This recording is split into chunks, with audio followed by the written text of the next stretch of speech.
Hi friends, good morning. Today's special veggies pasta.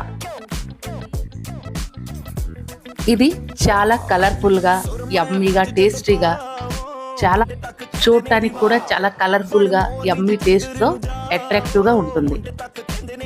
Okay let's go through the recipe.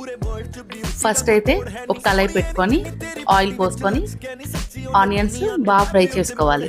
తర్వాత నేను 3 colours bell పెప్పర్స్ని use చేశాను, red, yellow, green. మీ దగ్గర single colour ఉన్నా no problem. తర్వాత salt, pepper, soya sauce, tomato sauce, chilli sauce, mixed herbs. ముందుగా పాస్తాని వేడి నీళ్ళలో boil చేసేసి స్ట్రెయిన్ చేసి పక్కన పెట్టుకోవాలి. ఇవి బాగా ఫ్రై అయ్యాక పాస్తాని వేసి బాగా కలిపేసి కొత్తిమీర